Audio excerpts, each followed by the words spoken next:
Hello, everybody. This is going to be one of our first installments today of kind of our content that we're going to deliver via video, via podcast, and a whole bunch of different avenues as far as social media and stuff that we're going to give out to our corporate partners and our members and stuff. So, first of all, my name is Jesse Hawkins. I'm the Vice President of Fitness here at Four Seasons. I was a personal trainer for a long time. I went to school for exercise science and exercise physiology. I was a strength conditioning coach in the pit. We did that kind of stuff. And now I get to do fun stuff like create content with great people like Jessica here. So I'll give you a quick introduction. Today, Jessica's going to present. Jessica had made this presentation for some of our other members in the pit and small group and personal trainers. So we want to make this available for everyone. We want to deliver content and deliver knowledge. We have great fitness professionals here at Four Seasons. So this team wants to deliver great content, high quality knowledge without any kind of, there's no spins here. There's no like real hard sales pitch here. We just want you to get better and want to give you as much access to information that will help you get there and get the results you want. So without any more time, we're going to talk about Jessica here. So Jessica Shaw, she's our fitness center manager. She's worked here. We've just talked about it about 7 years now, which is crazy to think about. But she has a background. I'm going to have her talk to you a little bit about that. That her background's in personal training. She has a great nutritional background. She's also a Pilates coach and all this other kind of stuff. So she's kind of a jack of all trades, but she's really good at what she does. She's an absolute fitness professional. She's an expert. She's going to present today on creating some rules to get to drive habit changing and get results and stuff. But Jessica, tell us a little bit about yourself before we get going, and then let's do it. What else is there to say, Jesse? Like, you covered it all. Like, I was like going through like what I was going to say, and then you just kept checking it off the list. See? So I don't know. So like, you have a really strong like exercise science background. I've had a lot of experience in the fitness industry, like different formats or modalities. So a lot of experience there. So I feel like I come from like a really well balanced approach, so I can kind of change and adapt to what's in front of me. So a little bit different there. And I also, my passion is not necessarily the nutrition side, but like this stuff, the habit changing stuff. So that's what I get excited about, just kind of the psychology behind it of why we do stuff the way we do. And more than any of that, like how to create change. So that's what I'm excited about today to share with you guys.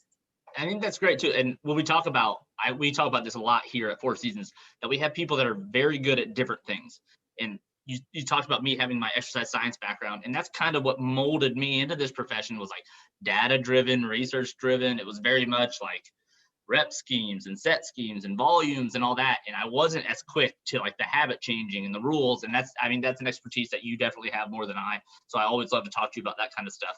And to give that kind of perspective that it isn't just how much weight's on the bar, how fast can you run a mile. A lot of it can be done outside of the gym. Once that way you get better results for the work you put in the gym, but you have to have both. You can't do one without the other. So this was something I was talking with my trainers earlier today, along the lines of like, you're with your trainer or doing your workouts like 2 or 3 hours, maybe more a week, and you're alone how many hours the rest of the time? Like 2 hours out of the day, you're alone 22 hours out of the rest of the week. Like, that's the part, right? Like that we're worried about. And that's the part that, you know, for me, you're really into the nitty gritty, but for me, I really like, I'm just like, workout's a workout. I just generally want you to like it and to do it. But for me, I really like diving into the rest of it. So this is why we work great together, Jesse. Yes, absolutely. You're 100% right too. We've trained so many, between the two of us, Jess, we probably trained, I don't know, hundreds upon hundreds, if not 1,000 different members and clients. So we've seen almost everything. But when I talk about the 23-to-1 rule, like I have you for an hour, but if you leave right now and drive straight to Taco Bell, we can wreck this whole thing, like no problem. Now, I love Taco Bell, but you just, everything in moderation, kind of. So, okay, Jess, if you want to kick us off with your create your own rules stuff, and we'll deliver some content here. Okay, great. I tend to ramble, so if you need to bring me back, bring me back. So the main thing I wanted to share with this discussion was to kind of touch on just how many diets and workouts are out there. And the reason why possibly, if you've tried it before, you've probably failed. It's not a bad thing. You're with a lot of other people and kind of focusing in on why is that. And based on what I've seen, like firsthand with a lot of people, and the reason why they end up coming to a fitness professional is because they've tried doing this before. They see an exercise plan in maybe Cosmo, or they see like, here's an exercise plan to lose 10 pounds in 10 days, or spend $1,000 on this boot camp that's 12 weeks long, and we promise you're going to lose this weight. I think the problem that people run into is they're just trying to do a complete overhaul of all their habits within like a 24-hour period. And that's not sustainable. So it falls apart quickly. And I think this is one of your favorite quotes, which is long-term consistency beats short-term results. So a lot of times you might have success with that type of thing, but you lose it quickly because of that. Like you're having to, there's a podcast that I like. It was, it's about, oh no, this one is a book. It was Power of Habit by Charles Duhigg. And what it says is there is 6 out of 16 hours of your waking time that you spend just doing things on autopilot. So when you try to overhaul for a diet plan or exercise plan, like going from 0 to 60, that 6 hours is gone. And no wonder you're stressed out. You're constantly thinking about it. You're like, how do I do this? How do I do that? Oh my gosh, I have to measure food. I've got to figure out like what time I'm going to do my workouts. Like, what do I do to work out? I've got to get a gym membership. It's just a lot. So your brain just kind of fritzes. So you might last a couple days. You might make it all the way through the program, but usually those results don't last long, more than anything, because those rules and like those diets and exercise, they're just a compilation of rules trying to do the same thing. Eat less, eat better, and move more. But the rules that they've created don't fit you, right? What works for me as far as like time of day to work out, what workouts to do, what workouts I enjoy, which workouts are going to get me to my goals, are going to be different for me than for you. Same thing with time management at home. I could have kids who are in activities. I could have like, different hours as far as my job. I'm not going to be able to do the same kind of thing as you. And again, I might have different goals. Mine might be weight loss, yours might be muscle gain. And then I just see you doing bicep curls in the pit like all the time. So I know that's it. I would think that's the only thing you're trying to train.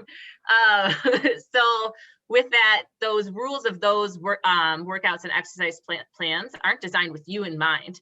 So what I want to talk about is how you can start to create your own rules. So you're creating your own exercise plan, your own workout plan, and kind of get you the tools of the trade. Like this is something that, like you spoke to it, we've worked with hundreds and thousands of clients, and it's something that my personal trainers have done too, worked with hundreds and thousands of people. And they've seen all the ways that people run into barriers to achieving their fitness goals. And that's exactly what they do, is that they help break down those barriers and help create rules for that individual for them to overcome those barriers. So they create rules for that individual to follow that are unique to them, so that they can kind of build those rules to a successful diet plan or workout plan that they've basically like specially designed for themselves. So that's kind of what I want to hit on here, is kind of how to go about doing that. I think you hit a great point. So when first coming in the fitness industry and I'm personal training people, and I'm excited and I have everything perfect, but I'm like, here's the program. We're going to do this program. You're going to get it right. But some people, maybe they don't want to lose 10 pounds in 2 months or 10 pounds in 6 months. Maybe they want to lose 10 pounds this year. So in order for them to be happy and like have a workout that doesn't make them too sore, they don't have to push too hard. They don't have to make the world's biggest at-home nutrition changes. They're okay with slow progress, as long as it's progress at a decent rate, but then other people want it right now. So to balance those out, that's not all the same program. That's not all the same exercise. That's not all the same habit changing. Like we can do little things, and to be self-aware and figure out where you are on that scale, and to make sure that you found a fitness professional, you found other professionals, mental health professionals, doctors, everybody, you're using every tool you have available to you to build a program that's going to be successful for however you're set up. We're two very different people. Like me and you, Jess. Like I don't know. I think I got those biceps going. Well, you were just in the pit. It was a good call. But so if what's going to work for you isn't going to work for me at the end of the day. And so I can scroll through Instagram and I can see whatever Instagram model is being like, I have the perfect plan. You're going to look like this. No. Like more times than not, they won the genetic lottery. They rolled out of bed looking pretty much like that, put in a little work, and now they're selling a program that might not work for you. There's a real good chance that it isn't. So some of these things where you can create your own rules, become self-aware, figure out what's going to be your ideal space. We liken it to parenting a lot. And I know we have a lot of these conversations, Jess, with little ones, but what works for you as a parent might not work for my kids. It's the same thing. What works for you, exercise and diet, might not work for me, but that's not wrong. Let's just get to a result. Let's get to a goal. Trying to find the right fit. Yeah, for sure. Yeah. Awesome. So I'll kind of I'll walk you through kind of the steps to do it. I'll recap it at the end, so don't feel like you have to remember this as we go. So the first kind of rule for creating your own rules here is to determine your own goal. So there is another corporate video that Alex Nigro does, PIT coordinator, that is all about goal setting. So if you really want to dive deep into it, he's done this several times. He's done lectures and things like that, and workshops on it. So check that one out. But what you want to do with that, determining your goal, you want to obviously decide what you want and why you want it, because that's your motivation. But it also has to be within your control. And then you got to figure out, is it measurable, and just stay positive about it. So once you do that, you want to break it apart into the tiniest little actionable goals you can possibly make them.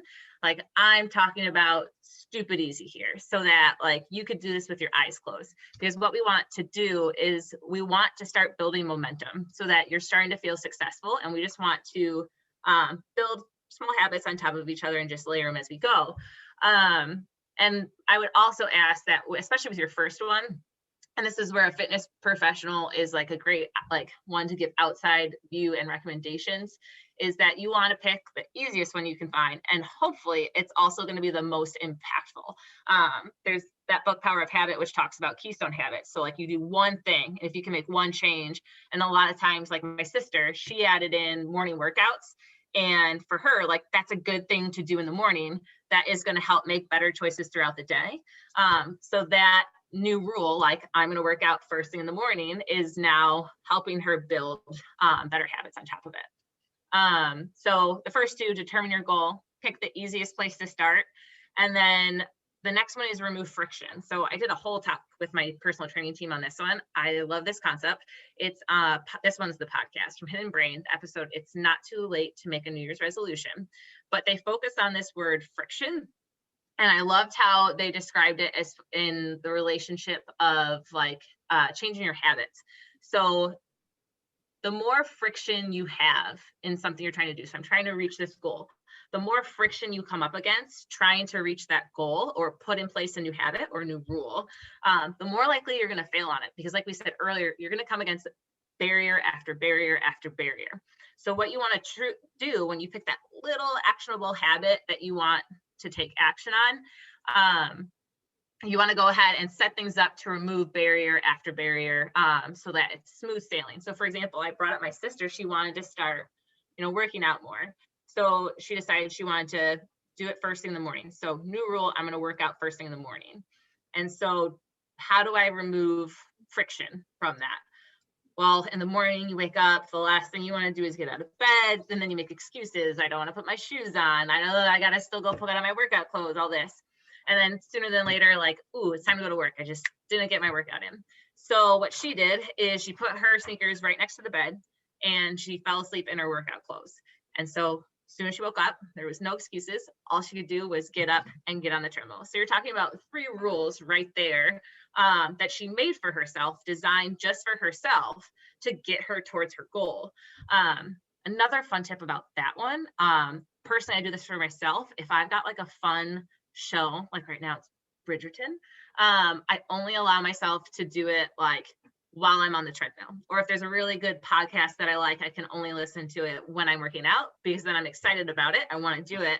And then I go, like I'm motivated to go work out. So 4 rules right there, right in a row. And again, they're designed and tailored to you. And this is something that a personal trainer helps you do, helps you kind of figure out like, how do you tick to get you there?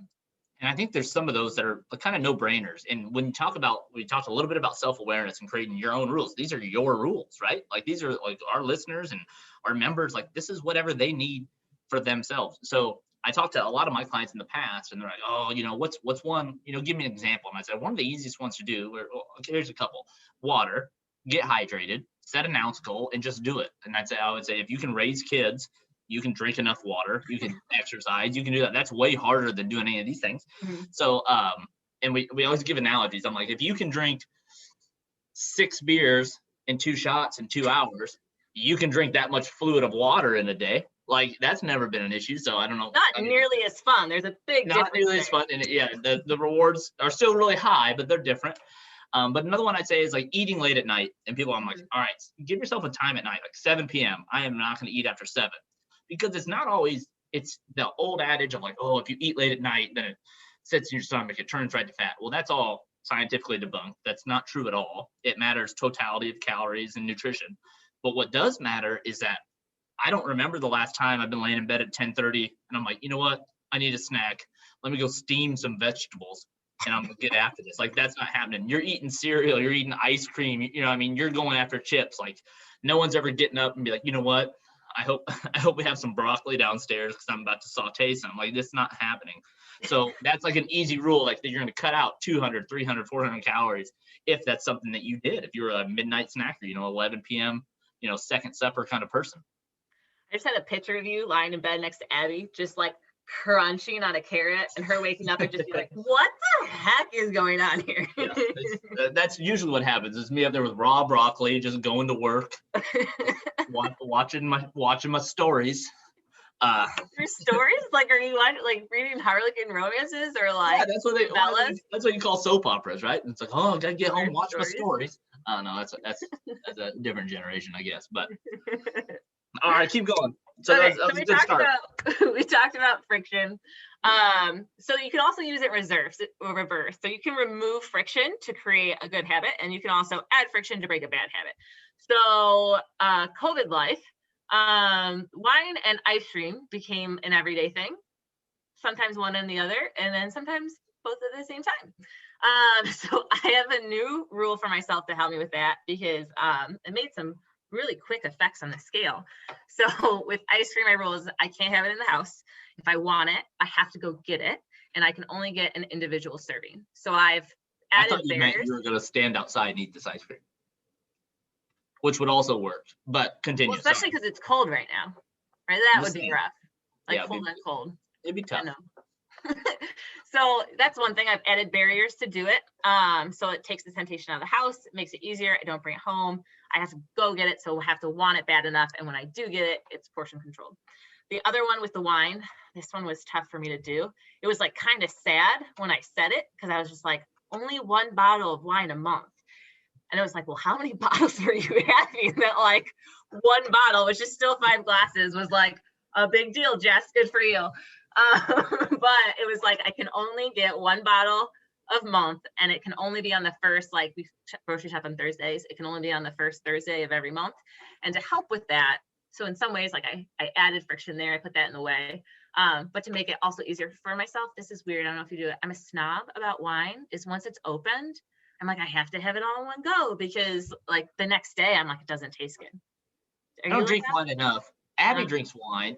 And I mean, I like red wine, but she drinks only white wine. But I don't like red wine more than I like whiskey, so I don't care. So I don't even go down that road. So I didn't know it. I thought it would stay.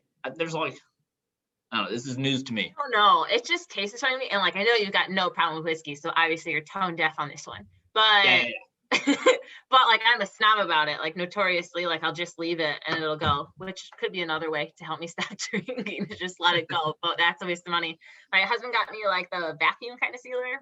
Oh, yeah. Like, help preserve it. Yeah. So I did that. So I'm just like, well, now I don't have that excuse. So I've just created some barriers for myself there. So Nice. That's about the friction, removing friction or adding it if needed. Next is follow your rules. So my dad owned a dental practice, and he's pretty rigid and regimented, but hey, he was successful. So to each their own. But one of the things he would always say is, if there's an exception to the rule, it's not a rule.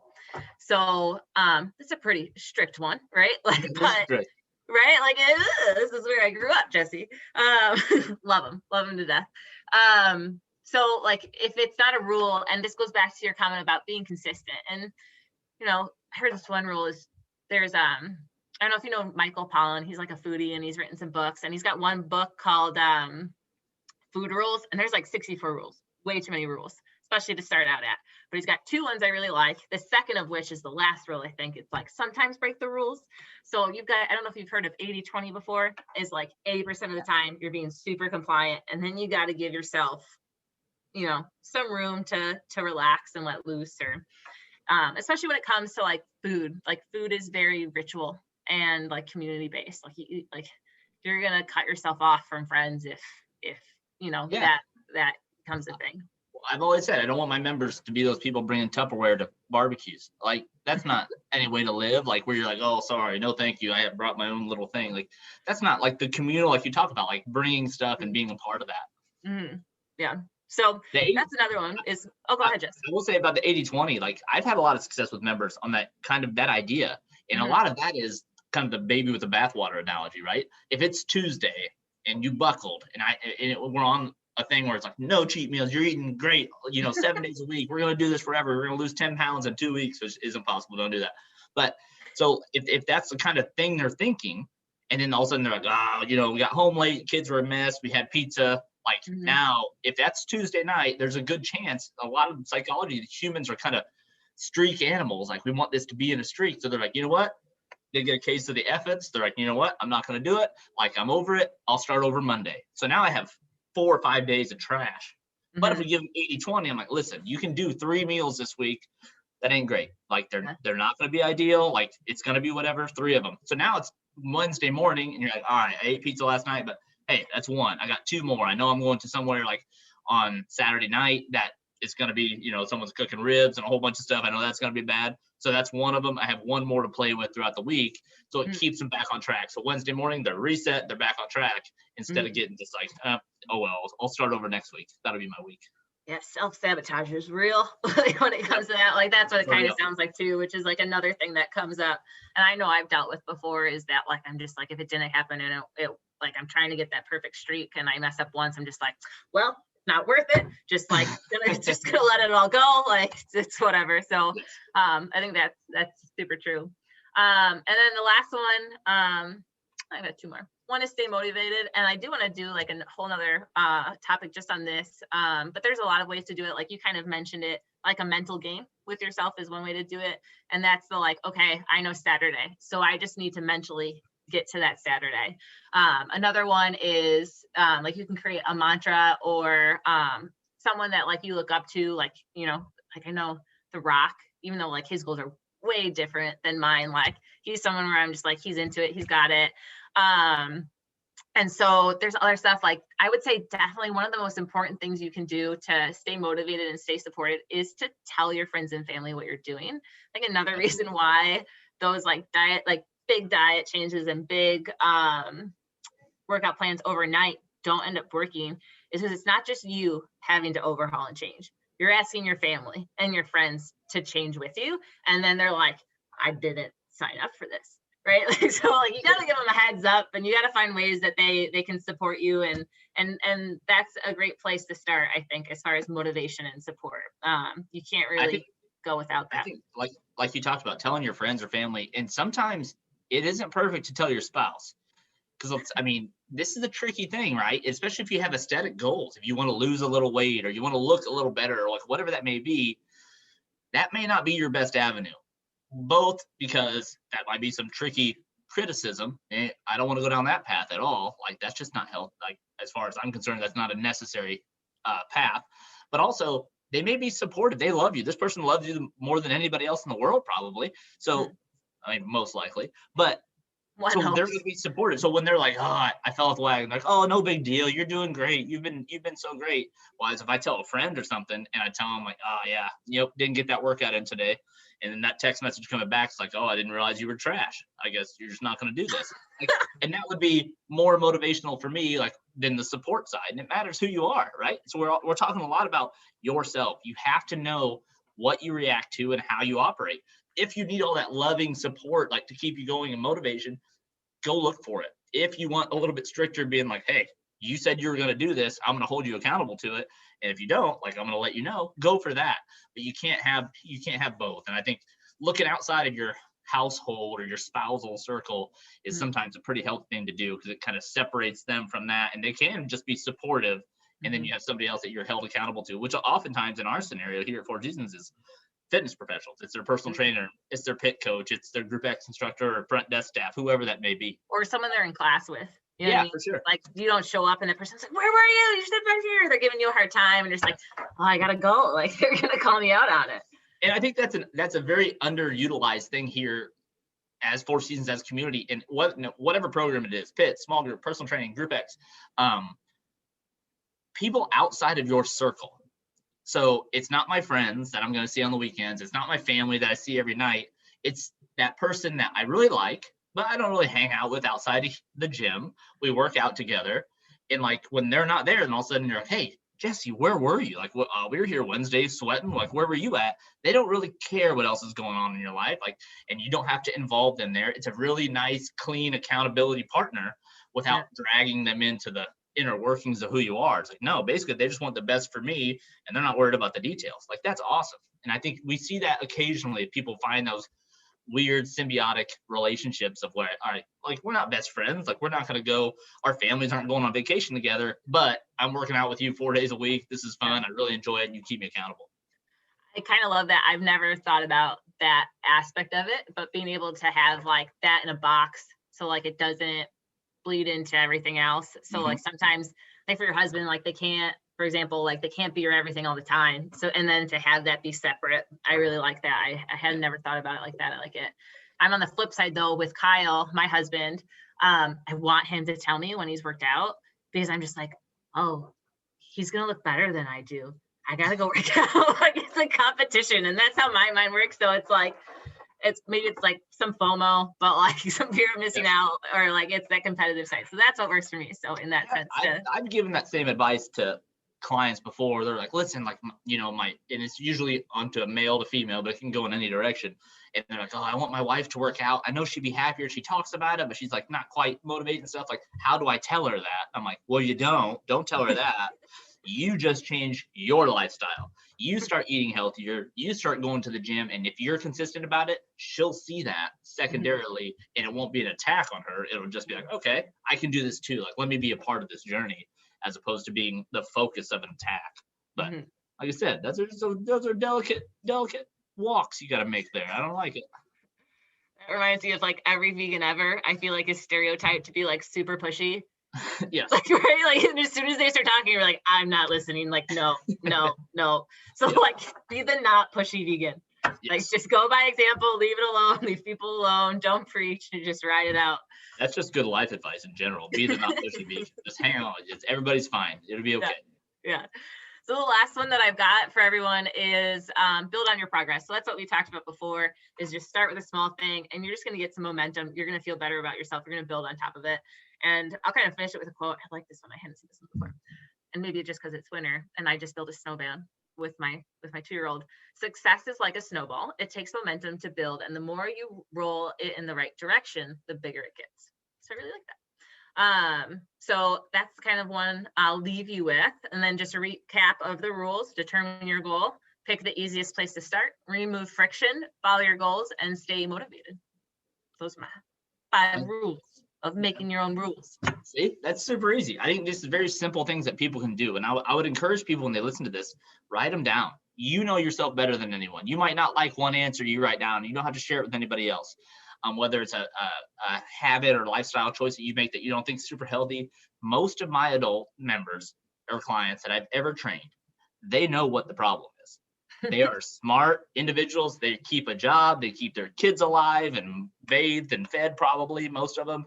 And so they know what's wrong. So I don't need to tell them, like, yep, you shouldn't have ate 3 boxes of Pop-Tarts last night. Like, they know that. But they have like a shield, like kind of a blind spot to it. So if they can look, you have to look intrinsic. When you're going to build goals, you have to know the why. And you said that right at the very beginning. You have to know that why. If you don't know the why, all these are just like frivolous, superficial goals that will go away as fast as you write them down. So be self-aware of like where your blind spots are, where your weaknesses are, and really work on, all right, what can I do to make that 1% better? You know, if I make this 1% better every day, exponentially, I'll never get to 100%. But you'll get better and better and better. And that's exactly the momentum quote you talked about. If you exercise and then you eat well, then you're like, well, I feel better, so let's exercise hard. It's like, well, I exercise hard. I don't want to eat this whole quart of ice cream because I had a great workout today. So I eat better. And that's just a downhill thing. But it can go the other way too. So I think these are great rules, very simple. These are things that you can start today too. This is not like a huge, complicated exercise program with all these bells and whistles. These are lifestyle changes, habits, things that you can do right now. Write down 3 things that you're going to change. Here are my 3 rules for next week. Here's my 1 rule for next week. Let's start there. When I'm successful, let's add another one. when that's successful, let's add another one. Yeah. Thanks for having me, Jesse. Of course, I'm sure we'll do this. So anybody who's listening, I mean, Jessica will be back again. Jessica has a ton of expertise and a much different opinion on stuff than I do, and we'll get into some of the nitty gritty stuff another time. We'll have some fun with that. But thank you so much, Jessica. So look for us, more Four Seasons content coming out as far as, whether it's podcasts, on our social, we'll be posting it kind of all over the place. But keep us on your mind and make sure that you go out there and crush your goals and just get a little better. I think that's, at the end of the day, be happy, get a little better. All right. Thanks, Jess. Thanks, Jesse.